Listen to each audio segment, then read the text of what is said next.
tal? ¿Cómo les va? Bienvenidos a Plan M, el programa de Maxi Montenegro. Ya lo van a tener de vuelta mañana. Hoy un día bastante importante, interesante y muy importante para la gente porque se terminó de aprobar en el Senado la famosa ley de ganancias. Tiene media sanción, así se llama técnicamente, y se supone que mañana se va a terminar de aprobar en la Cámara de Diputados.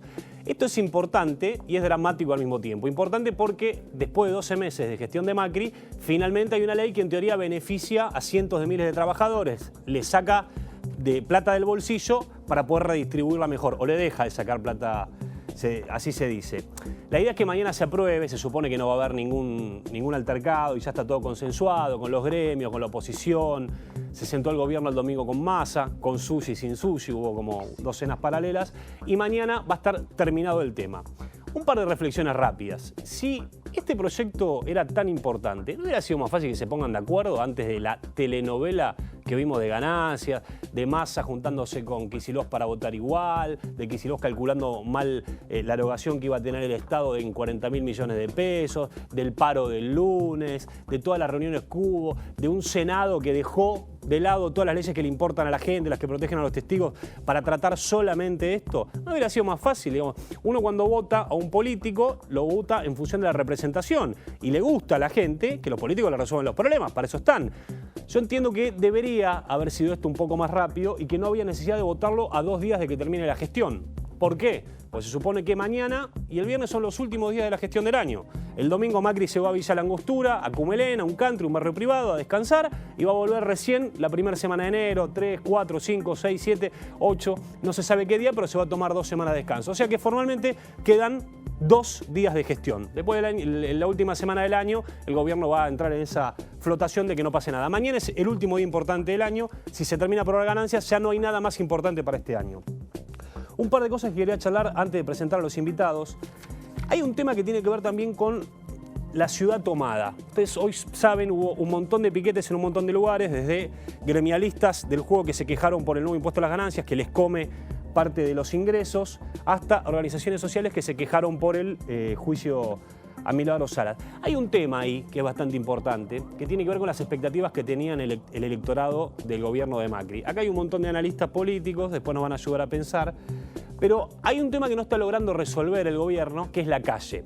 Si bien no fue un diciembre muy áspero, como se esperaba, hasta ahora por suerte no hubo saqueos, no hubo ningún tipo de alboroto en la vía pública, sí la realidad es que las organizaciones sociales salieron todas juntas a molestar en la calle. Hay que recordar una cosa, cada vez que usted ve un policía que no está abriendo un carril en la vía pública, está cometiendo una contravención o casi un delito, que es no cumplir con su deber. No se puede cortar una vía entera como la 9 de julio, está prohibido, la ley lo impide. No es que, o sea, si bien hay libertad de protesta y que los piqueteros tienen derecho a expresarse, o ir al Ministerio de Trabajo en Paseo Colón, no se puede cortar una vía entera, y cuando la policía no libera al menos un carril está cometiendo un delito, digamos, que es no cumplir con su tarea. Esto se tiene que terminar, digo, por lo menos la mirada que tengo yo es que no puede pasar más, digamos. Y el problema de fondo, lo más delicado, es que no va a terminar en el corto plazo, porque las autoridades del gobierno porteño dicen que la policía no tiene autorización y no está preparada para hacer eso, porque hace meses o años que están mandando mensajes de texto en vez de entrenarse. Entonces no hay una solución a corto plazo. El año que viene hay elecciones. Vos pensás que en las elecciones el gobierno no va a querer que haya alboroto en la calle, entonces tampoco se van a terminar los piquetes. O sea que esto es un problema que va a durar. Ojalá me equivoque, el gobierno me ponga la tapa y terminen de resolver esto. Por lo menos un carril siempre hay que liberar, como lo hacía Bernie o como lo hizo Patricia Bullrich en la Panamericana, con ese cordón que hace Gendarmería. 2 cositas más rápido. Hoy renunció Isela Constantini, dijo que era por motivos personales, la presidenta de Aerolíneas. La realidad es que la relación está muy desgastada con el gobierno. No estaban muy contentas con ella y ella no estaba muy contenta con el gobierno. Venía de ganar 5 veces más en una empresa privada como General Motors, nunca se acopló a la gestión, tenía diferencias con Dietrich, tenía diferencias con el equipo económico y terminó renunciando. Es el primer caído en batalla fuerte del macrismo, porque hasta ahora la verdad que no se había ido ningún ministro a 12 meses de gestión. Ustedes se imaginarán que en cualquier trabajo que empiece mañana, un año es muy poco para entender lo que pasa, imagínense en Aerolíneas Argentinas, lo cual no sería un gran éxito de la gestión, por más que entiendo que hizo cambios positivos. Pero ningún ministro que se vaya al año puede hacer cambios radicales en la matriz del funcionamiento de una empresa, y menos de una empresa como Aerolíneas Argentinas. Y lo último es lo de Prat Gay. Empezó a circular esta semana que se iba a ir Prat Gay o que lo iban a echar porque el proyecto que le había escrito de ganancias no terminó siendo el que se aprobó, no participó de las negociaciones, tuvo que estar Frigerio, el ministro del Interior. Es raro que el ministro de Economía o el ministro coordinador del equipo económico no esté metido en el detalle de los numeritos finos de ganancias.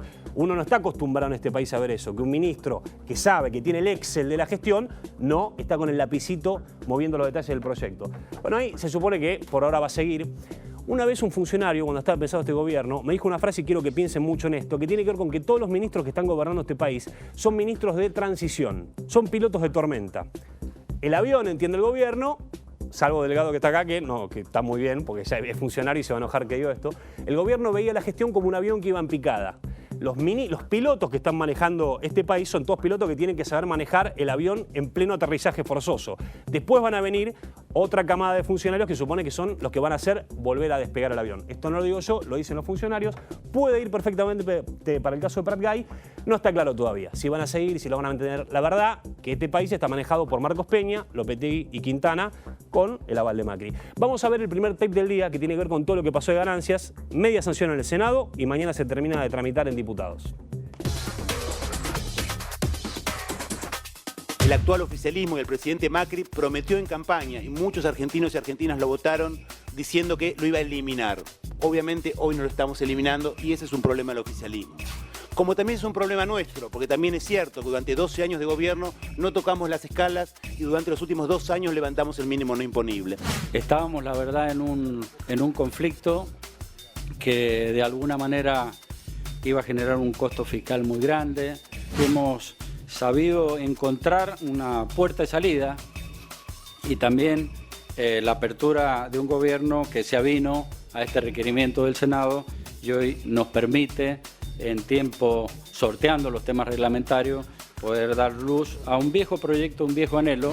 Este debate, indudablemente, en el ámbito del Senado ha cruzado multiplicidad de legítimos intereses. Un reclamo legítimo del mundo del trabajo, no de este último año, sino de años anteriores, en una dinámica, indudablemente, que cada día que pasaba, también producto de procesos de inflación o de deterioro del poder adquisitivo, abarcaba más sectores en la escala de retención de este impuesto denominado ganancias, que ahora comparto que puede llamarse impuesto a los ingresos.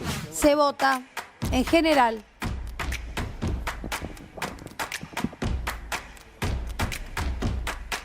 Resultan 56 votos afirmativos, 2 votos negativos y 12 abstenciones.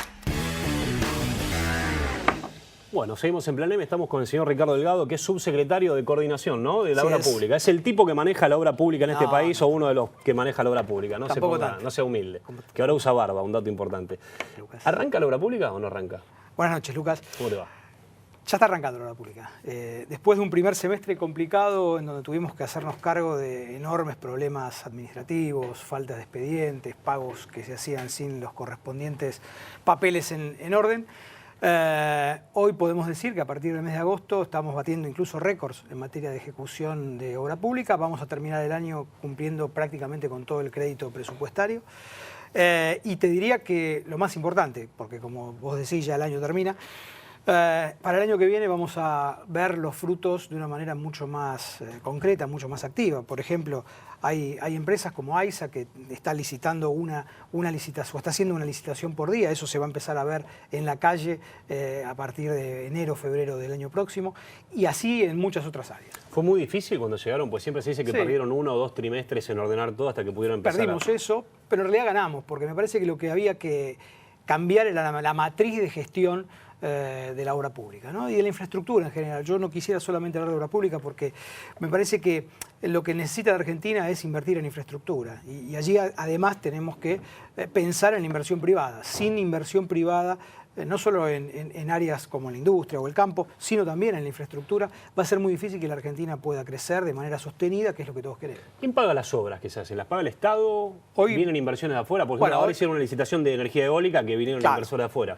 Exactamente, eso que también se va a poner fuertemente en la calle en el primer semestre del año que viene. En ese caso, inversión privada, pero hoy te diría la herencia, el stock de proyectos son básicamente fondos públicos, algo de financiamiento internacional vía de los organismos, pero básicamente Tesoro Nacional. ¿Por qué no logran convencer a inversores para que vengan a poner plata? Estamos logrando. Nosotros, vos sabés, estuvimos en China hace una semana con el ministro Frigerio, y la verdad que hemos notado en las empresas, en los bancos chinos, en el propio gobierno, mucho interés en Argentina, en obras, en proyectos centrales, proyectos que tienen que ver con el manejo del agua, de las inundaciones, proyectos hídricos, y también en vivienda, que es uno de los grandes déficits que tiene la Argentina. Vos pensás que 3,5 millones de argentinos tienen problemas habitacionales, o no tienen vivienda o tienen viviendas en condiciones absolutamente precarias, y eso evidentemente es una de las, te diría, no solo asignaturas pendientes de este gobierno, sino de la sociedad, ¿no? El otro día me decía que iban a tratar de, cuando termine la primera etapa, si es que ha reelegido el macrismo, duplicar la cantidad de autopistas, que hoy hay 3.000 kilómetros, llevarlo a 6.000. Sí, ¿Van a hacer eso? Sí, por supuesto. A ver, hoy Vialidad Nacional tiene un plan que está ya llevándose a cabo de 1.000 kilómetros de autopistas, algunas de las cuales en algunos tramos son, de rutas nacionales, en algunos tramos son autopistas o autovías, y seguramente, digamos, esa meta que tiene el Ministerio de Transporte se va a cumplir sin problema. ¿Y por qué si es tan fácil no lo hizo el kirchnerismo? Bueno, porque, insisto, de vuelta, porque el kirchnerismo lo que pensaba era en una obra pública para pocos, para amigos, en donde la corrupción era el objetivo final, y eso básicamente implica menos obra, porque si vos tenés sobreprecio, claramente el constructor, si te hace la obra, en muchos casos la obra ni siquiera estaba hecha, obviamente la obra se van a hacer menos kilómetros con la misma plata. Hoy, de hecho, lo que está pasando, pensá que muchas de las licitaciones en nuestro ministerio están a precios con una inflación que ha sido del 35% en el año, a precios a valor nominal inferiores a los del año pasado. Entonces, y en algunos casos 35 o 40% por debajo de los niveles de 2015. A ese nivel de sinsentido y de corrupción habíamos llegado en la obra pública en Argentina. Eso es lo que se va a cortar. ¿Terminaron de deslazarizar la obra? ¿Lograron eso? Sí, yo diría que en el caso nuestro en el Ministerio no estaba la empresa de Lázaro Báez, pero a ver, en el caso de Vialidad Nacional era claro que había una connivencia clarísima entre el Estado y una persona en particular o una empresa en particular que, te digo, desde el año 2011, por ejemplo, no presentaba balances y no tenía antecedentes para ejecutar obras públicas. Y aún así, desde 2011 hasta el 2015, la empresa de Lázaro Báez ejecutó una enorme cantidad de obras en el Estado y en algunos casos ni siquiera eso, ¿no? Había obras que no estaban, que digamos decían que estaban y no existían. ¿Nos ayuda Macri a negociar? Por el otro día me contaban que hay que hacer una represa y llama a Putin, habla con él, necesito que inviertas en... Sí. Absolutamente. Se mete en las negociaciones. Es un gestor, obviamente, altísimo nivel, pero se mete absolutamente. Y me parece que eso ayuda porque además creo que la señal hacia afuera, que es lo que se necesita en términos de captar el interés internacional, es que hay un presidente involucrado en temas de largo plazo, porque infraestructura es pensar en largo plazo, que es algo que en la Argentina, por desgracia, no hemos sabido hacer hasta ahora. ¿Cuáles son las obras más importantes? Decime tres. La gente que está mirando, que sepa, el año que viene vamos a hacer esto, esto y esto. Muchísimas. Yo te diría... Tres insignias. Subte no van a hacer, eso ya es doloroso. No, bueno, pero subte no es culpa además... tuya. No, pero subte es de la Ciudad de Buenos Aires o de las ciudades o de los intendentes. Yo te diría gran inversión en agua y cloaca, gran inversión en AISA. Provincia de Buenos Aires. Provincia de Buenos Aires y conurbano. Pensá que AISA hoy es la segunda, después de haber recibido varios de los municipios que estaban atendidos por la empresa bonaerense, por ABSA. Ahora ya es una empresa que va a tener 15 millones de personas atendidas. Es la segunda empresa de agua y saneamiento del mundo, AISA. Y es una, te diría, nave insignia en donde el compromiso de nuestro gobierno de atender y de que el 100% de los argentinos tengan agua potable y el 75% tengan cloaca, se va a poder cumplir con empresas como AISA. Agua, bien. Agua una, yo te diría vivienda y sobre todo vivienda para los sectores más necesitados, más vulnerables. Te decía el tema del interés chino por financiar ese sector de infraestructura, pero además la vocación que tiene el gobierno con fondos propios de, por ejemplo, relanzar y potenciar el Procrear, que ha sido una herramienta muy exitosa del gobierno anterior. Hemos hecho cambios, hemos asignado no por sorteo o por el azar, como se hacía antes, sino básicamente con un scoring de aquellos que necesitan en función de distintos indicadores la vivienda, y ese me parece que también es un objetivo central. ¿Eso dónde va a ser esencialmente Procrear? ¿Provincia o en todo el país? En todo el país, en todo el país. A ver, pero también pensemos que una gran parte de todos los problemas de infraestructura, que los tenemos en todos estos 5.000 kilómetros de extensión que tiene la Argentina, gran parte están concentrados en el conurbano bonaerense y en el norte. Todos estos indicadores, cualquier indicador de necesidad básica insatisfecha, el norte argentino en algunos casos duplica. Y esto me parece que hay que atender de manera prioritaria. ¿Se van a elegir a los gobernadores que ayudaron con ganancias y no para darle obra pública o no? No, al contrario. Al contrario, de hecho... A vos te llaman, ¿no? Tienen tu WhatsApp. Sí, pero más delegado, ¿qué pasa con la obra? Más allá de eso, lo que vemos, porque se vio incluso en este programa en algunos momentos del año, que le dábamos fondos más a los kirchneristas para traerlos que a los propios. La verdad que, de vuelta, estábamos pagando obras que se decidieron antes y por eso provincias como Chaco o Entre Ríos reciben una cantidad de dinero hasta ahora muy por encima, si se quiere, de la distribución de la población, ¿no? Y me parece que... Ahora, si vos mirás las obras nuevas, están absolutamente repartidas con una lógica no solo federal, sino con una lógica de atender necesidades, que ese es el punto de fondo. Te hago una pregunta que no es tu responsabilidad, pero a ver si me ayudas a entender. ¿Por qué no hacen subtes, digamos?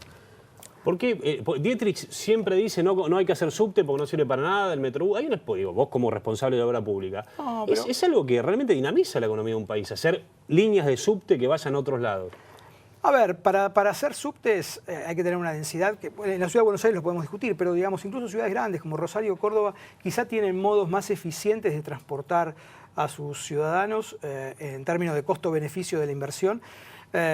Pero insisto, son decisiones municipales. Nosotros en ese sentido no decimos ni podemos hacer nada. Ahora, lo bueno es que el diálogo de la Ciudad de Buenos Aires con la Nación es mucho más fluido. Entonces, si necesitaran plata, podrían... Sí, no solamente eso, sino es fluido con todos. La verdad que esto que vimos con el caso de la sanción o la media sanción todavía del proyecto de ganancias muestra que tenemos diálogo con todos y que los gobernadores han sido una parte esencial de esta reforma que se va seguramente a sancionar mañana. Hoy Macri dijo algo así como, que estuvo con un par de gobernadores, fue un año muy duro que termina muy bien. Le puede ponerse un 8. ¿Está de acuerdo que termina muy bien el año? Digamos, pues hay recesión, la economía no arranca. Bueno, yo te decía antes de aire que en noviembre seguramente los indicadores, que se van a conocer en enero o febrero, los indicadores económicos van a ser mucho mejores de los que tuvimos hasta ahora en octubre. ¿A partir de cuándo?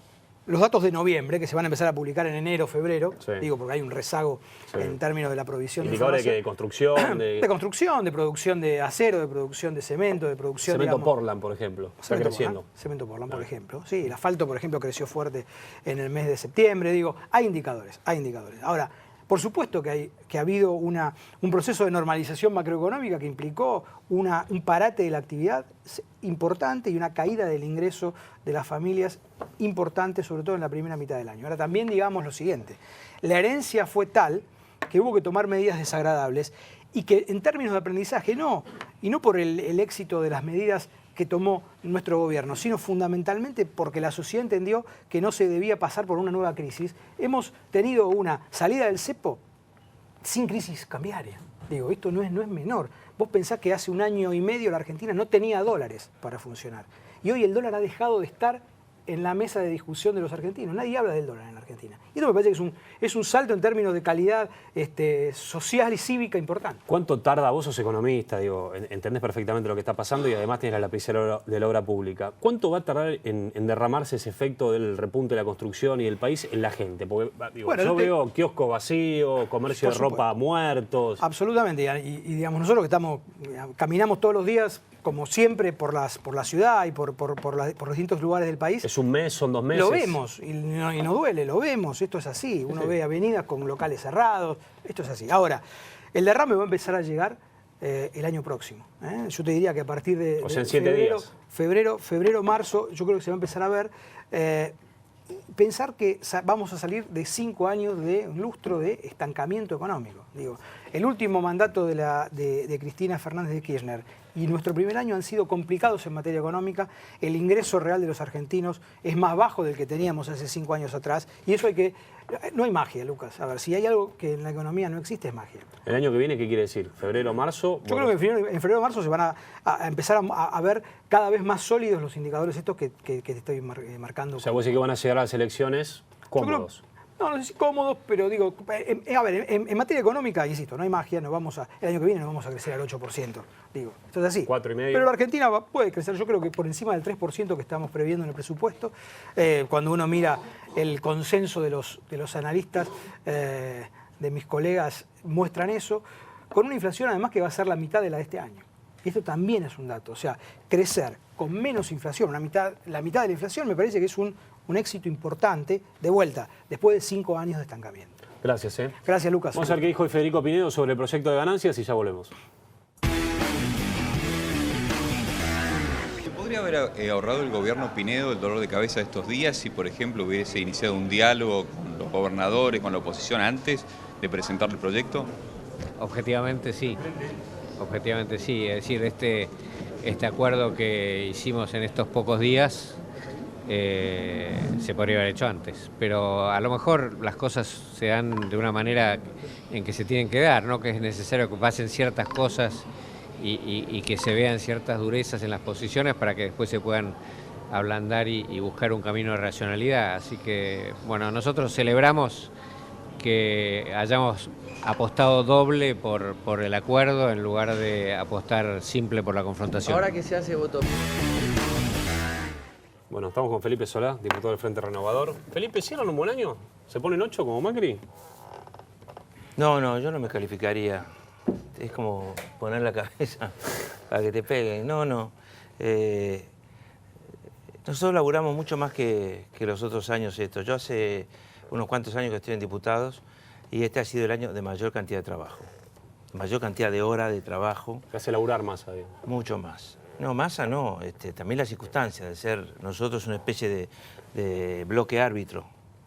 Y bueno, cambiamos muchísimos artículos de muchas leyes y eso fue muy trabajoso en las comisiones.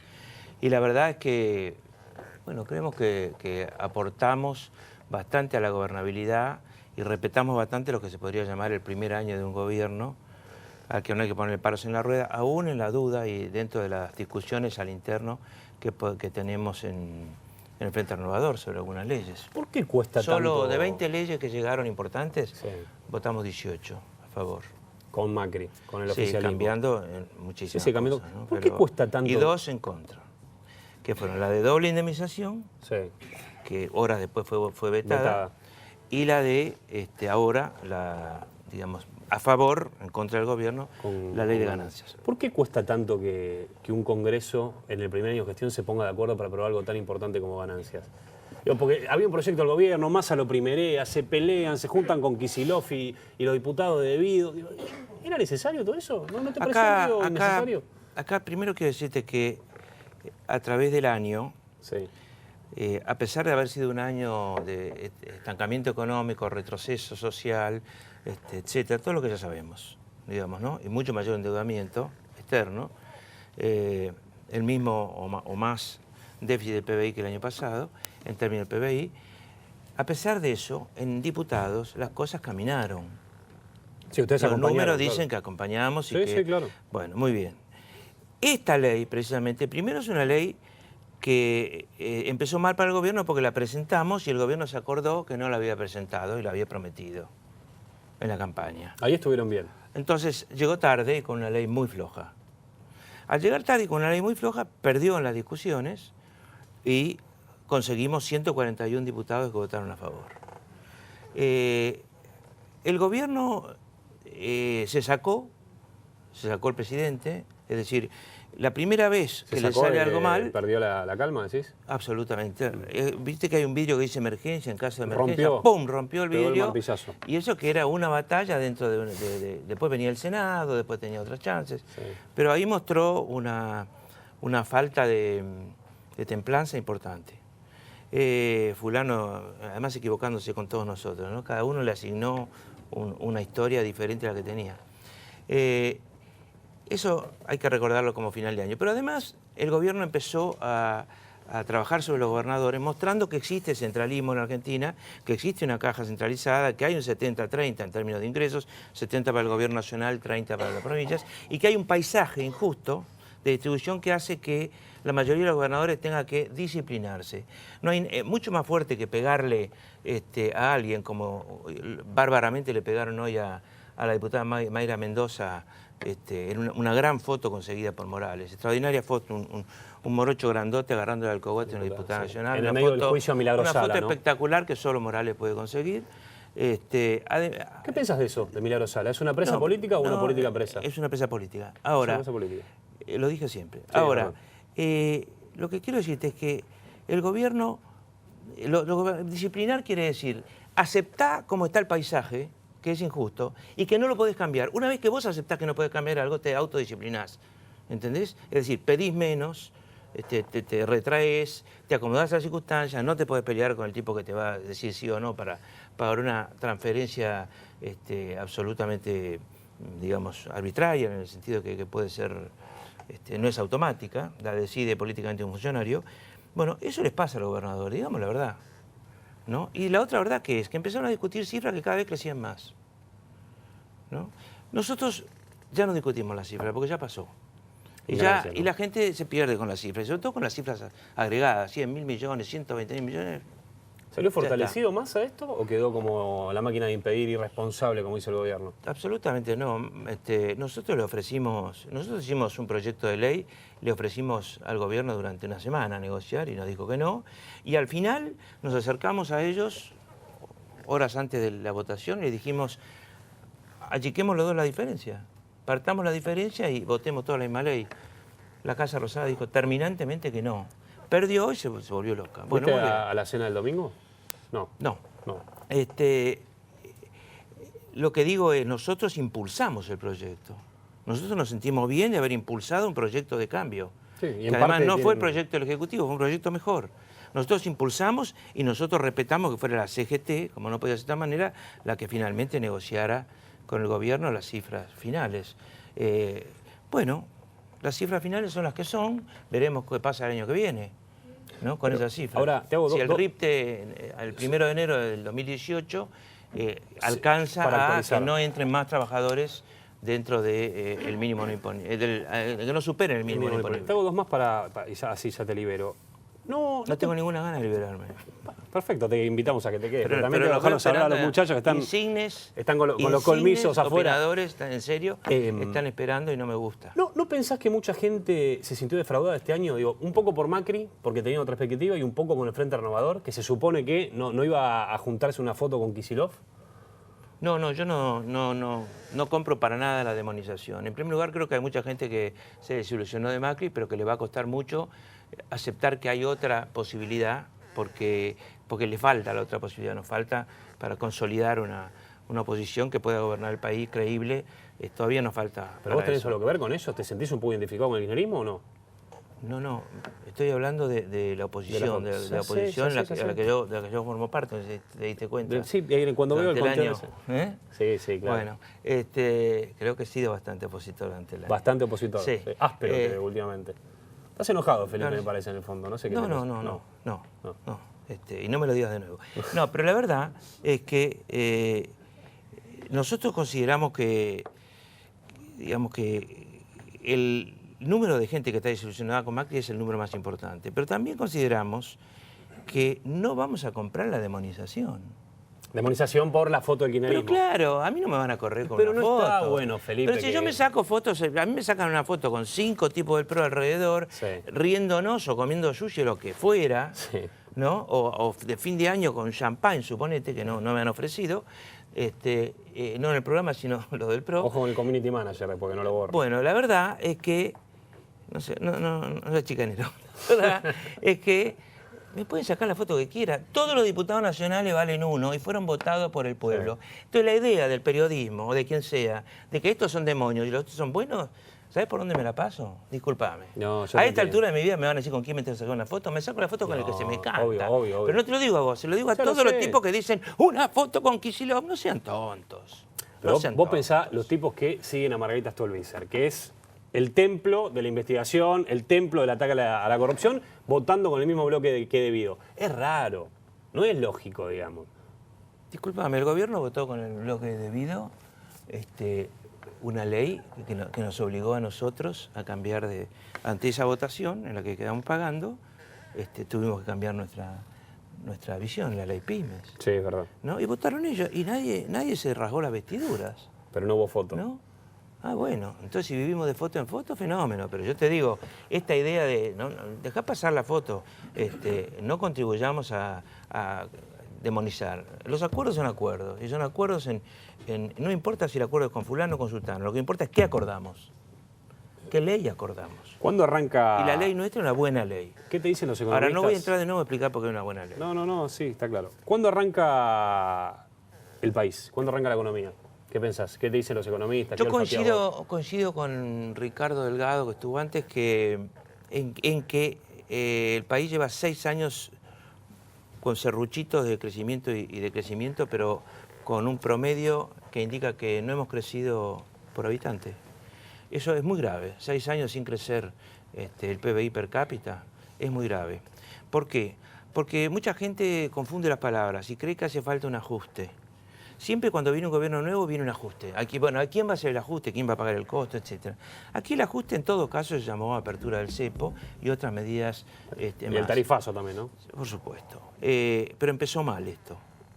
No porque la apertura del cepo saliera mal, sino porque de entrada unos 10.000 y pico de millones de dólares fueron a parar, fueron de abajo para arriba, o del Estado para cuando se podían discutir un poco más. Por ejemplo, los que compraron el dólar, que ahora el gobierno acepta ponerle 15% de dólar ahora. Futuro, sí. ¿Por qué no mandó una ley en enero cuando había que pagarle 75.000 millones de pesos a los que habían comprado el dólar en septiembre a 10 mangos o en octubre y ya lo tenían en 15 o en 14 y pico? No, ahí no se les ocurrió nada más que pagar. Cuando en la Argentina somos expertos en darle bonos a los acreedores, no le dieron bonos. El año que viene... ahí empezó mal. Y lo segundo, que empezó creyendo que los votos del balotaje eran los votos que lo sustentaban. Y eso no es cierto. Era el 30 y pico % el que lo sustentaba. Entonces debió hacer una economía mucho más charlada, mucho más cerrada, mucho más convenida con diversos sectores de la Argentina, cosa que ahora están empezando a darse cuenta por la presión que tiene que hacer. Contame un poco el desacople que hay en las fuerzas de seguridad. Digamos, la ciudad tomada por piqueteros, la policía está así mandando mensaje de texto y en Jujuy reprimiendo a la gente que fue a ver a Milagro Sala. ¿Por qué pasa eso? Porque no tienen una fórmula en la que confíen para, digamos, recrear el flujo de tránsito cuando hay un corte. Tuve 9.000 cortes como vicegobernador de Rucauf. Sí. Y, ¿9.000? Y como gobernador la suma da 9.000. El grueso en los primeros 2 años, en la época de Rucauf, porque fueron los años 2000 y 2001. Ah, claro. Pero después tuve muchos más y aprendí muchísimo de cortes. ¿Y vos permitías que haya cortes? Yo tenía enseguida un helicóptero que dejaba un fiscal ahí, dependía si el corte era de una calle o de una autopista, y el fiscal inmediatamente estaba negociando con alguien. Y cuando estaba negociando le decía, ustedes son los responsables judiciales, si ustedes no levantan el corte en 15 minutos, ustedes son los acusados por mí penalmente. Es decir, cuando aparece un responsable a negociar, bueno, ese es el responsable penal también del tema, primero. Y segundo, también al lado, un negociador que se podía correr a la banquina y negociar 2 horas con ellos una vez que estaban en la banquina, lo que pidieran, lo que fuera necesario, si es que se podía dárselos. Te lo voy a preguntar con crudeza, ¿le faltan huevos a la reta para hacer eso? Le faltaron huevos hace unos meses cuando murieron 5 pibes en la Costanera y una empresa vinculada al macrismo que regenteaba Costa Salguero había sido la que a su vez tercerizaba, no, esa no era, tercerizó a Time Warp, que permitió todo ese tipo de barbaridades juntas, en las cuales entraron el doble de pibes a envenenarse y a asaltar. ¿Y ahora? Ahí le faltaron huevos, estaba en Estados Unidos y no volvió ni puso la cara. Dijo, no, esperemos. En fin. Gracias, ahora Felipe. no sé. Vamos a ver qué pasó hoy con Milagro Sala y ya vamos a charlar con los que saben de verdad, posta a posta, lo que está pasando en el país.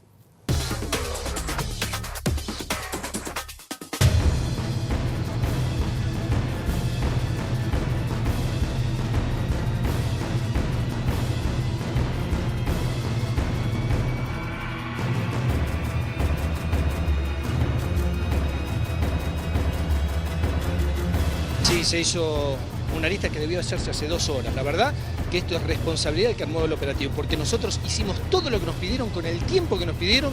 Estaban las listas, estaban los documentos, los nombres, estaba todo. En la organización, en la prepotencia, en creer que se puede resolver lo que se les da la gana. Morales cree que es el dueño de todo.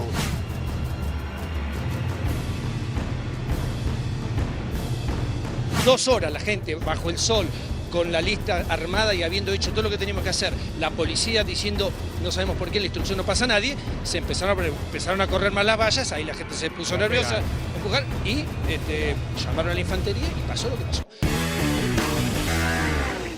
Hay un dato antes de seguir el programa, ahora va a empezar a circular. Acaban de balear a un custodio de Gabriela Michetti, está grave. de la vicepresidenta. Hay que ver, no se sabe ni en qué condiciones ni por qué valieron un custodio.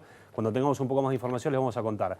Estamos con César Litvin, así se dice, presidente del Instituto Tributario, para que nos ayude a pensar un poco ganancias. Carlos Fara, analista político. Hugo Aime, consultor y analista político. Y Federico Aurelio, también analista político. ¿Cuántos analistas políticos? Tengo miedo.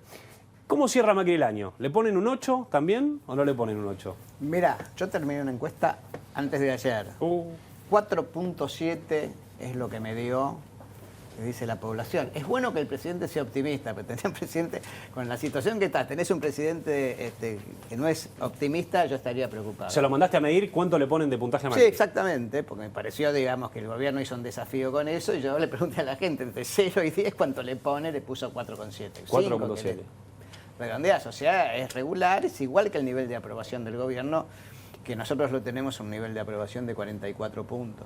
O sea que en los últimos 5 meses está más o menos. ¿Es bueno que te pongan un 5 como para entender? ¿O no y vos como profesor, cuando le pones un 5 a alguien, que le decís, anda a estudiar, ¿no? Sí, anda a estudiar. Pasás raspando para andar a estudiar. Aprueban con 4, ¿no? No con un 6. No promocionó Macri, entonces. No, pero pasa. Zafa, pasa. Nosotros también en la última encuesta, en ocasión de la manifestación de Mauricio Macri, también preguntamos la nota y también nos dio 4 y pico. Siguiendo lo que hoy dijo el presidente, que es un año duro, solamente el 5% de los argentinos dice que está mejor. Es decir, que todo el resto está o igual o peor.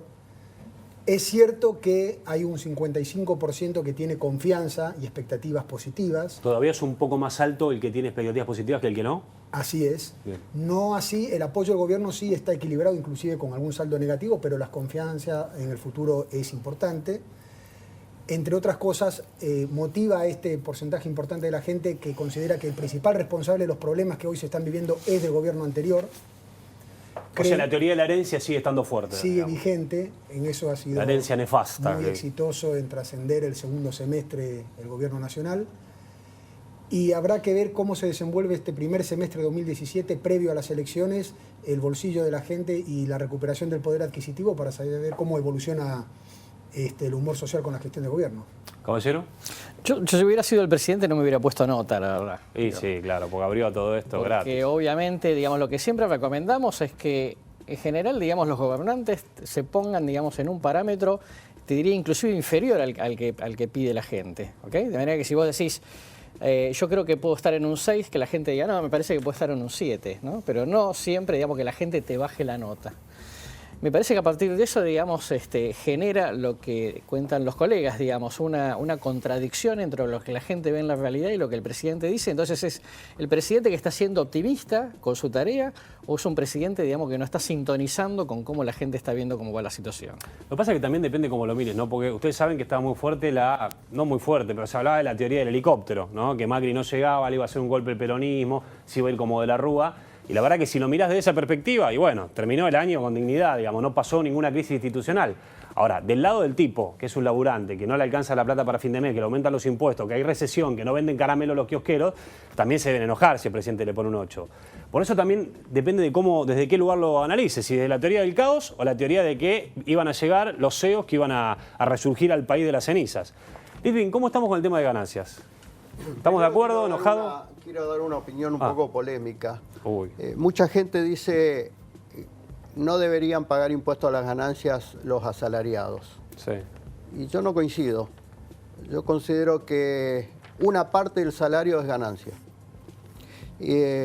Porque lo que hay que hacer con el impuesto a las ganancias es medir bien la capacidad económica de quienes son los que tienen que contribuir con el sostenimiento del Estado. Entonces, si yo digo un ejecutivo que gana 100.000 pesos en relación de dependencias, ¿tiene que pagar ganancias o no?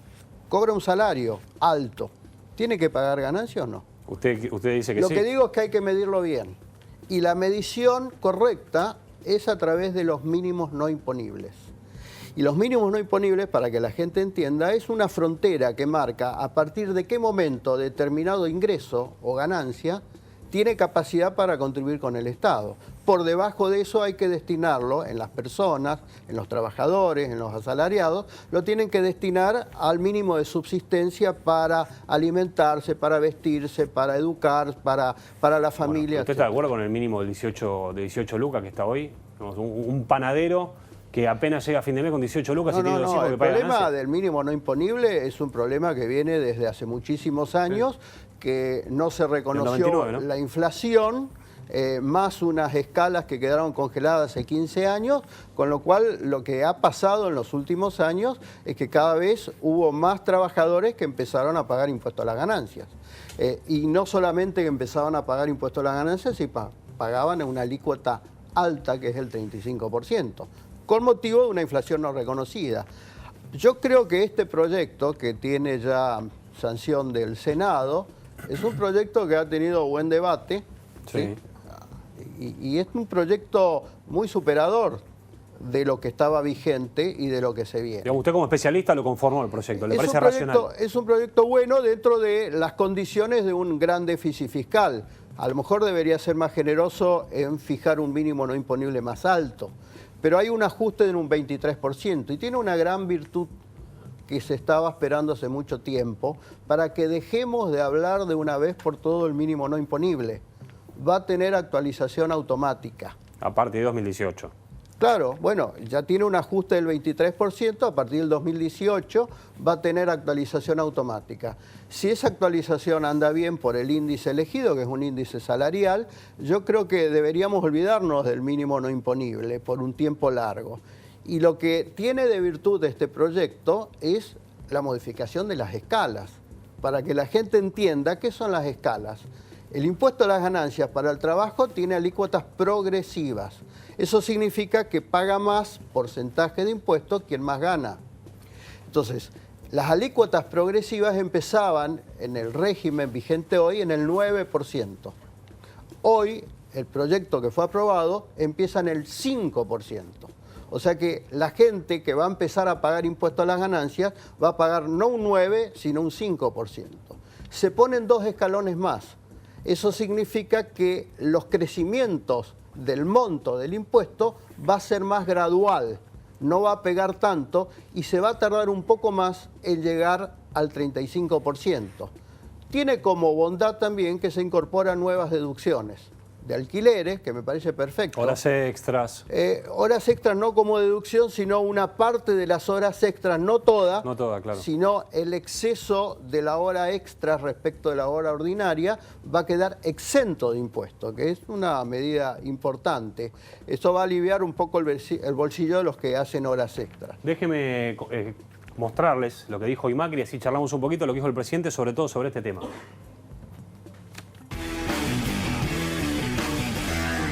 Estamos terminando un año que fue un año duro.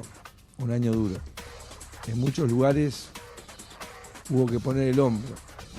Por eso quiero agradecer a todos aquellos que fueron sensatos en estas últimas semanas, a todos aquellos que pensaron desde la responsabilidad alrededor de discutir un tema pendiente que teníamos, que era el impuesto a la ganancia de los trabajadores, que ahora se llamará impuesto a los ingresos. Y también aquellos que inicialmente actuaron en forma irresponsable, pero después reflexionaron y se dieron cuenta que estaban poniendo en peligro todo este esfuerzo que hemos hecho a lo largo de todo este año y todo lo que soñamos hacer en los años por venir. Así que creo que terminamos el año muy bien, reflexionando alrededor de los compromisos, alrededor del valor de la palabra, alrededor del valor de generar una agenda compartida, porque ese es el camino. ¿Cómo ve el año que viene, más allá de la expectativa?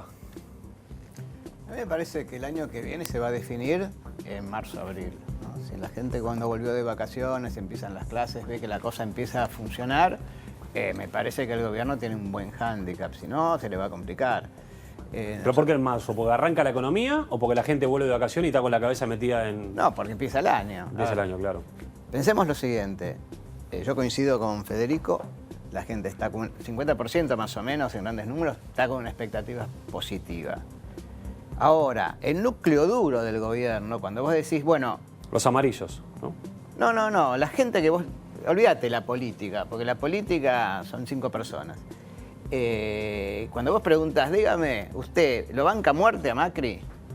Eso es 17%, 20% si querés como concepto. 2 de cada 10. El otro 30% es gente que dice, yo quisiera que le vaya bien, pero le voy a dar un determinado tiempo, porque la verdad que me dijo que iba a bajar la inflación durante el año, bajó poco. Que iba a ser de 20, fue de 40. Que iba a arrancar la economía no arrancó. Entonces hubo una serie de promesas que hizo el gobierno que no se cumplieron. Entonces cuando vos vas a generar otra expectativa, como está generando el gobierno, de que la cosa, como dijo Delgado, febrero, marzo empieza a arrancar, ponele, yo te extendí a abril, sí, digamos, claro. Si eso no sucede, se te complica, nuevamente se te van a complicar las expectativas. Ahora, hoy, por ejemplo, nosotros te hicimos la pregunta, más allá de medir escenarios electorales que uno puede hacer, ¿cuánta gente está dispuesta a votar candidatos del gobierno para apoyarlo? Nos dio un 35% a nivel nacional. O sea, muy similar a la cifra que el gobierno obtuvo en la primera vuelta. O sea, esta es la base real que tiene el gobierno. Todo lo demás lo tiene que ganar. ¿Cuánto dura el encantamiento? Bueno, cuando uno le preguntaba, ya hace varios meses, había un porcentaje muy importante que te decía, yo puedo aguantar 3 meses más, otros te decían 6 meses más. Y se iba corriendo, ¿no? Y después fueron renovando la confianza en el gobierno, llegando a este valor equilibrado que hablábamos antes a fin de año. Seguramente no puede trascender el resultado electoral, es decir, que en ese momento aquellos que no han visto transformarse en realidad las expectativas seguramente van a dar un llamado de atención en el cuarto oscuro, y aquellos que vean que se está transformando en realidad esta expectativa positiva van a apoyar con el voto al gobierno. No es sencillo. Hoy, en este año, hemos evaluado cada una de las promesas de campaña del Gobierno Nacional. Muy pocas han tenido una evaluación positiva. Por lo tanto, este apoyo que hoy tiene el Gobierno, que se sustenta principalmente en expectativas, va a requerir que en el 2017 se transforme en una realidad, y si no, va a haber un deterioro del humor social. ¿Cuáles son los principales problemas que tiene en la cabeza la gente, digamos? ¿Sigue siendo inseguridad y economía, o entró alguna otra cosa? No, esos son así, digamos, y van a seguir así durante mucho tiempo, ¿no? Inseguridad por razones estructurales, economía... todo el combo económico, digamos, es como muy importante. Yo te diría que en un punto, inclusive, digamos, si algo de la inseguridad, digamos, se tranquilizara eventualmente, digamos, todos los temas económicos van a seguir así de manera persistente. Y aun cuando hubiese algunos indicadores objetivos económicos que empiecen a recuperarse, hay que tener en cuenta que la opinión pública tarda entre 3 y 4 meses en registrarlo. Por lo tanto, digamos, si tomamos lo que decía Ricardo Delgado de febrero, marzo, y vos tenés en cuenta que eso no se va a ver hasta tipo junio, julio. O sea, ¿no? La realidad impacta 3 meses después en lo que ustedes miden. Totalmente. Digamos. Entonces, digo, ojo con esa cuestión, porque un mes no te hace, ¿no? El famoso, digamos, un mes no te hace, digamos, golondrina, ¿no? Digamos, es obvio que la gente necesita como varios meses de persistente baja inflación o de cierta reactivación económica para empezar a pensar, digamos, de que es una tendencia consolidada. Déjame preguntar a Litvin qué opina de esta reforma tributaria que están pidiendo los empresarios. ¿La ve posible? No, yo estoy totalmente de acuerdo. Hoy no tenemos un sistema tributario, tenemos un conjunto de parches que han tenido como común denominador, cada vez que se hizo un parche, aumentar la recaudación, y hoy estamos contaminados con impuestos totalmente distorsivos. Con lo cual la reforma tributaria es una necesidad imperiosa. Esta es una reforma parcial de ganancias, todavía quedan asignaturas pendientes en materia tributaria. ¿Por qué no lo hace el gobierno? ¿Es muy complicado? No, lo está trabajando, creo. Sí. La ley de sinceramiento fiscal creó una comisión bicameral para hacer una reforma tributaria integral. Creo que tiene plazo de 1 año, que va a vencer a mediados del año que viene, y creo que también hay una comisión en el Ministerio de Economía que está trabajando en ese tema, y es una asignatura pendiente tener una buena reforma tributaria. Hoy tenemos una alta presión fiscal.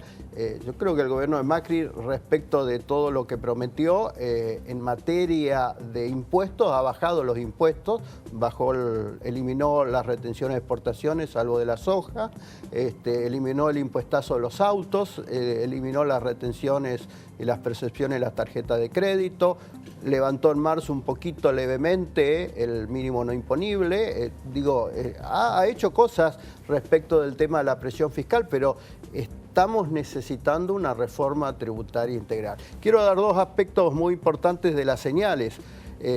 Dentro de las señales hay dos cosas que van a derramar en materia impositiva. El primero, el blanqueo. Sí. ¿Funcionó el blanqueo o es un fracaso? Un éxito. ¿Un éxito? Va a ser un éxito.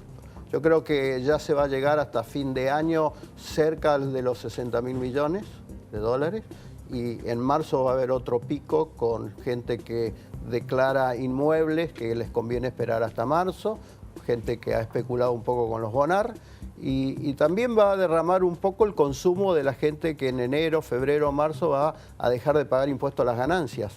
Ahí se estima que hay 400.000 personas que van a dejar de pagar impuestos a las ganancias. ¿Eso se vuelca al consumo? Y eso es vuelta al consumo. Es gente que no la ahorra, la consume. Y aparte son las gente capas más bajas, ¿no? De salario más bajo. Claro, y algunos asalariados que van a pagar mucho menos, también lo van a volcar al consumo.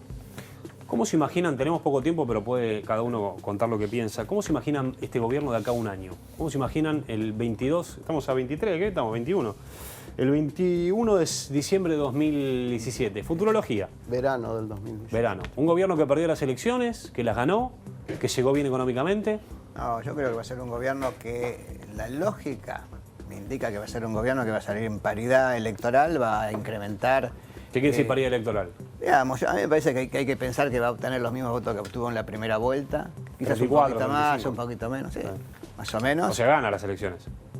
Bueno, hay 60 y pico del otro lado. Sí, pero no hay un candidato que se quede con los 60. No, bueno. Es una pizza, ¿no? Siempre se dice. Claro, sí, bueno. Hay que ver cómo sale en la provincia de Buenos Aires, que es lo que define quizás políticamente. Va a salir, digamos, fortalecido, va a tener más diputados y más senadores, porque 2013 no tuvo. Claro. Pero hacer una elección de 32, 33, 34 puntos de voto no te garantiza una reelección, te garantiza que empezó la discusión sobre 2 años más adelante. 30 segundos para cada uno. Esperemos que sea un gobierno que le vaya bien, porque eso significa que la gente ha mejorado su situación. Electoralmente se ve favorecido de la división de la oposición en dos grandes fuerzas, que es el Frente para la Victoria y el Masismo. Eso le puede permitir, como decía Hugo antes, que con un 30-35% no tener una derrota en muchos de los distritos. A nivel nacional mantendría su resultado de la primera vuelta electoral, pero sobre todo va a ser las cuestiones de índole económico, la recuperación que pueda haber en el 2017, lo que va a asignar el humor con el gobierno, ¿no? O sea, se vuelca la plata en la economía, la gente está feliz, vota oficialismo o vota para que controlen el oficialismo, digamos. Sí, no solamente que se vuelque la plata desde el Estado, sino que se empiece a motorizar toda la economía. Ha sido un año que no hay ningún sector o muy pocos sectores que han tenido un crecimiento económico y por lo tanto seguramente si no hay crecimiento generalizado en todos los sectores, no va a haber una recuperación del humor. Lo que va a hacer la chequera de este muchacho, ¿no? De Delgado, el año que viene con la obra pública va a estar firmando cheque para que empiecen a construir, se dinamice todo. Le quedan 30 segundos y nos vamos. Me parece que va a ser un año complejo. Aún ganando en provincia de Buenos Aires, me parece que va a ser un año complejo porque al gobierno me parece que aún ganando no le va a sobrar mucho políticamente.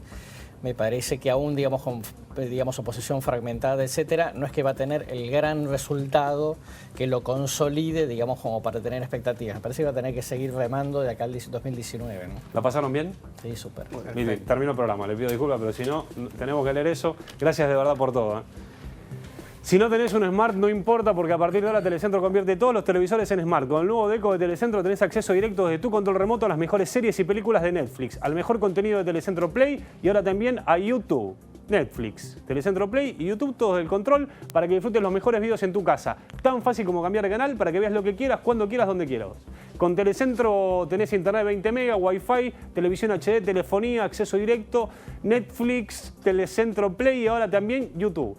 Otro día les cuento cuáles son las series preferidas de Netflix de los funcionarios para que no las vean o para que las vean y sepan lo que piensan. Ya va a estar Maxi de nuevo acá mañana. Gracias por todo. Chau.